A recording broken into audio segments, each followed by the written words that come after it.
Hello YouTube, hopefully you can hear me. I haven't got a microphone, so just picking up on my phone microphone. It's gone a bit dark there, I don't really know why, never mind. So this is the second video in the Food for Free series.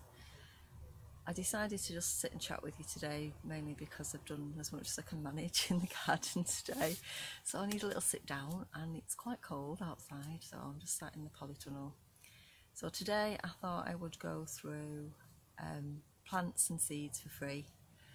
I went through resources that you can use, so seed trays and containers and things like that.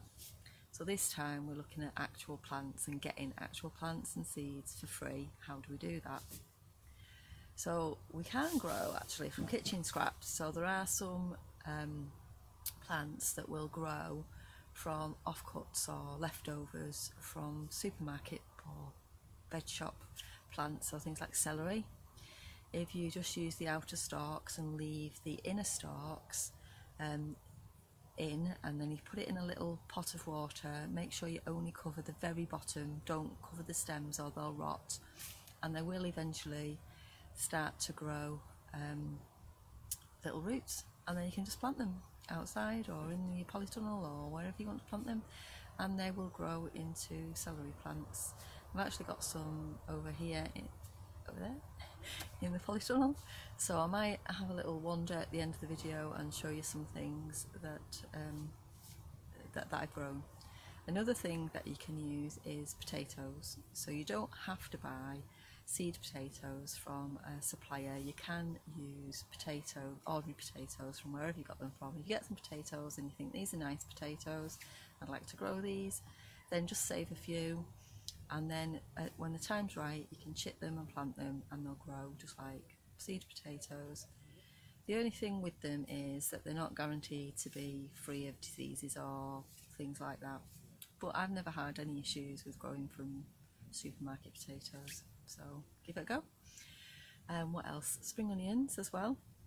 If you cut off a reasonably generous portion at the bottom, not much, just so it's not only the roots, just a little bit, maybe 1 centimetre or 2 centimetres, so it's about ½ an inch of onion left on it, and do the same as you would with the celery. Just put them in a little bit of water and they will eventually start growing new shoots, and when they start growing new shoots you can plant them and you've got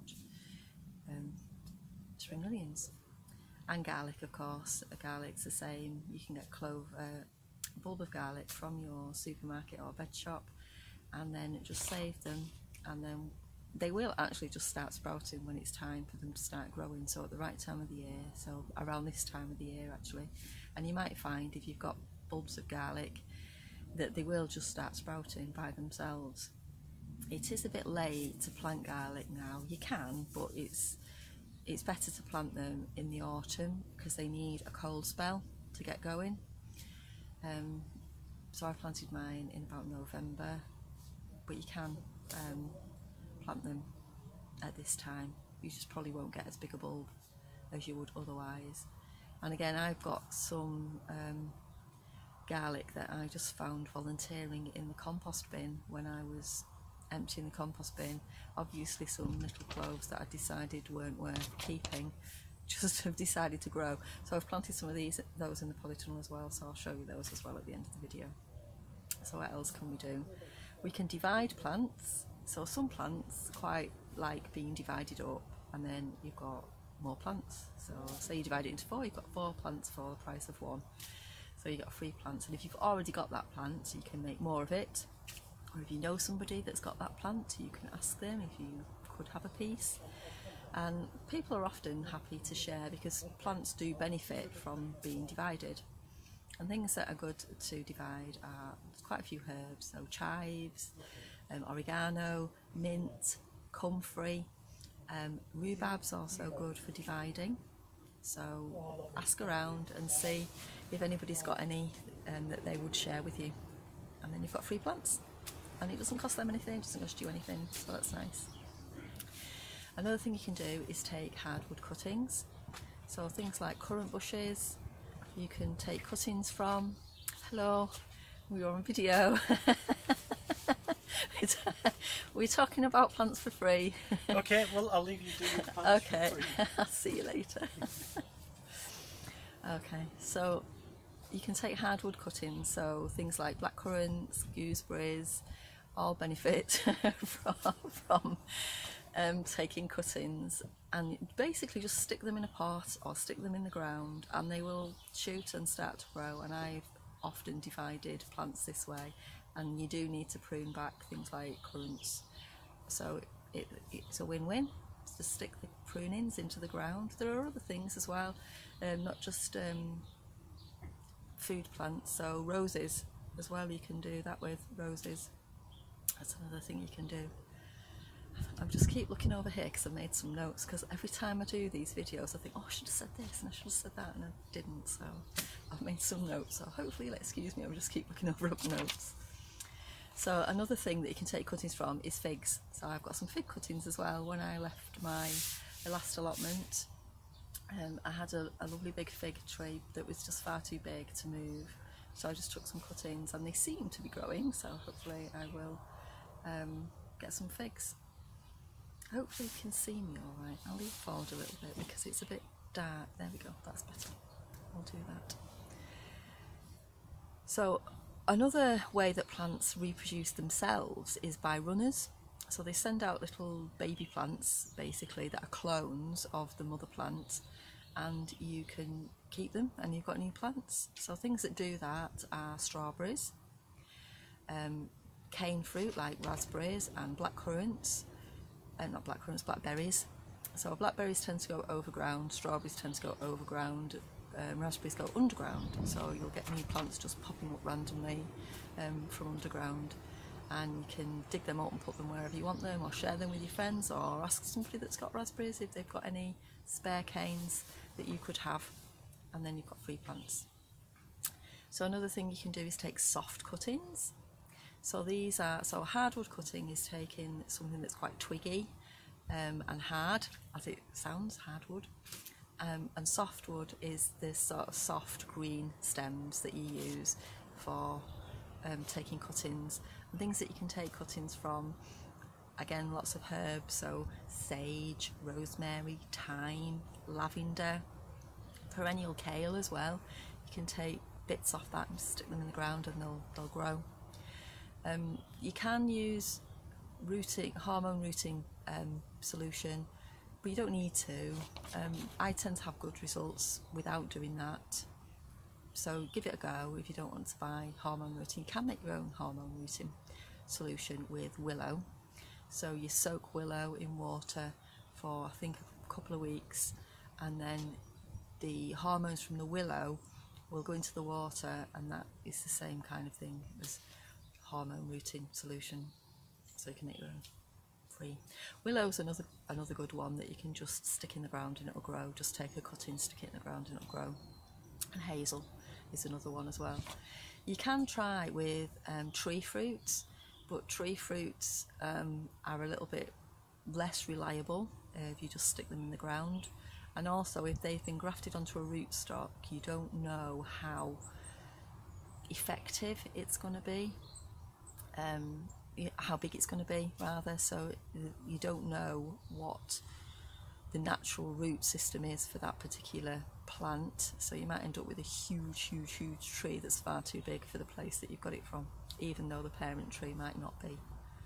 So, and I'll come on to grafting in a minute, but we were talking about softwood cuttings, so I'll go back to that. So another thing that you can actually do is take the little side shoots off tomatoes and plant them. So you basically will just get your cutting and put them in a little pot of compost, and they will hopefully grow into new plants. And as I say, I've had quite a lot of success fairly easily. It's not 100% reliable, but more than half the time they will take. So take a few cuttings, stick them in the pot and see what happens. So we'll go on to grafting, because I talked about that a minute ago. So grafting is when you take a plant and then attach it to the root stalks or the roots of another one. So it's normally in the same family. So you can grow your own rootstock. So things like you can grow apple rootstock by growing apples from pips. Now, apples from pips aren't very reliable. You normally end up with crab apples that aren't particularly tasty. So, but you can use the roots. So you would grow your apple pip. Obviously this is going to take a couple of years if you do this, if you grow your own rootstock. So you grow your own rootstock, so say from an apple pip, and then when it's a reasonable size, you can then take a cutting from another apple that you like and you know that is reliable, and you basically cut off the stem of the root of the apple tree, of the rootstock, and you basically kind of tape the cutting onto that little bit of twig that's left from where you cut it off. And it is quite technical, and I'll maybe do another video on how to do this. I've never actually done it myself, but it is supposed to be quite successful, and I've seen lots of information on how to do it, so I might actually give it a go. Another thing that you could do if you don't want to grow your own rootstock is just graft onto trees that you've already got. So if you've already got an apple tree and you fancy a different variety, and somebody that you know has got a nice variety and they might give you some cuttings, then you can just cut off a branch and attach your new apple to that little cutting. You need to attach it needs to be fresh, because you need them to kind of attach to the green bit inside so that it will get the food from the roots coming through. And you basically just tape it on, you leave it for a while until it's actually become part of that tree, and then there you go, you've done it. You can do it on wild trees as well, so as long as they're from the same family. So hawthorn, for example, you can graft pears onto because they're from the same family. So that's worth looking into as well. Grow a tree. Now, what else have we got? We've got layering. So layering is when you take a plant that's sort of got quite long shoots. So lavender is maybe a good one for this, gooseberries, and you what's called peg down a branch. So all that means is that you lay that branch that's coming from the plant. You don't cut it off. You just lay it onto the soil whilst it's still attached to the mother plant, and then pin it down somehow. So you can put a rock on it or something like that. It's sometimes beneficial to just scrape a little bit of the bark off, the bit that's going to be in contact with the soil, and then it will actually put down roots from that point into the soil where it touches. So once those roots have started growing, you can cut it away from the mother plant. I've got a brand new plant. So you could do winter savoury, gooseberry, lavender are things that I've done myself. So I'm sure there are other things that you could do. So we're still going. You're not too bored at this moment. So another thing that you can do is get self-seeding plants. So plants that just drop the seed when they've gone to seed, and they grow quite readily from the seed that they've dropped, and you don't have to go through planting them in pots, etc, etc. So things that I've got that self-seed are Claytonia, which is a salad leaf, sorrel, which is a salad leaf, lemon balm, which is far too frivolous and ends up all over the garden, but that's okay. I just pick it up and put it into little pots and give them away.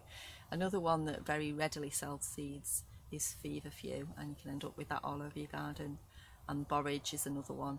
So if you don't want them to be everywhere, this might not be the action for you, but if you don't mind your little new seeds popping up all over the place, just plant them and let them go to seed, and they'll pop up all over the place, and then you can share them with your friends or swap them for something that they've got and keep the system going.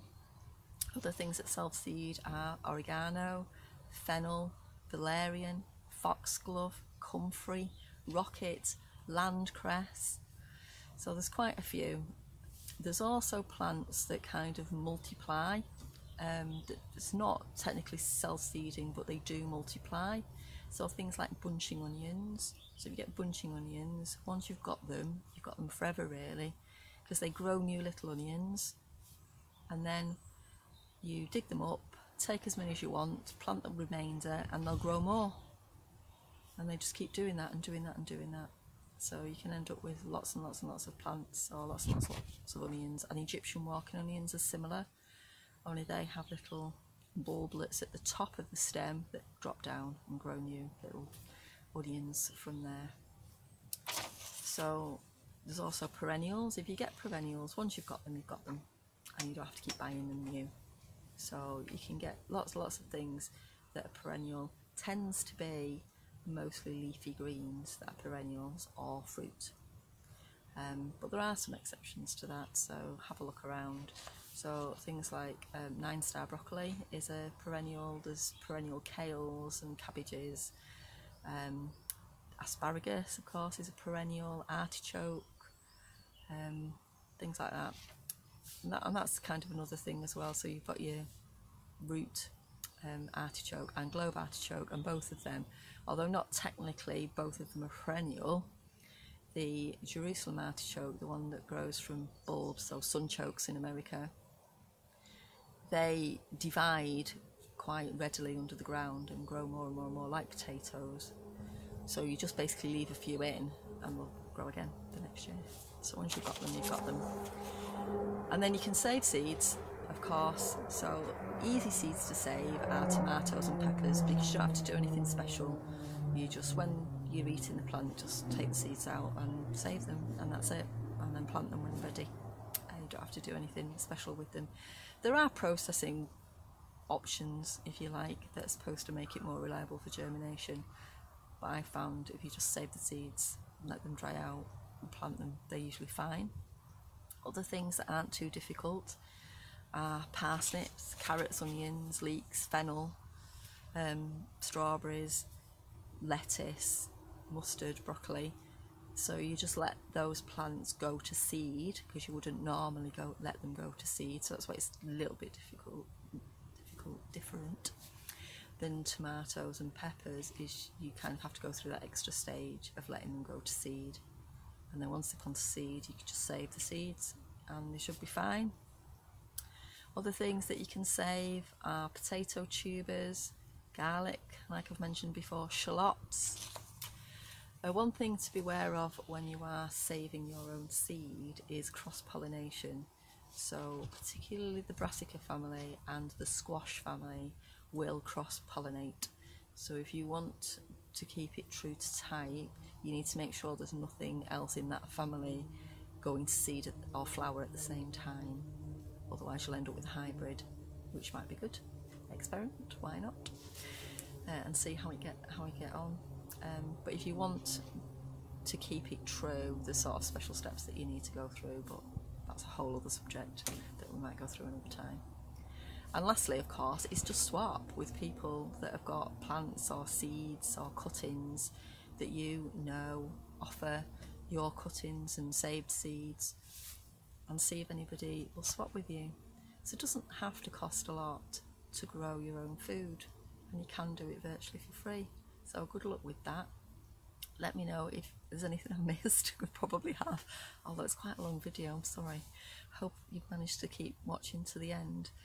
If you've enjoyed it, please give me a thumbs up and like the video, share it, comment below and subscribe to the channel, and I'll see you next time. Thanks, bye.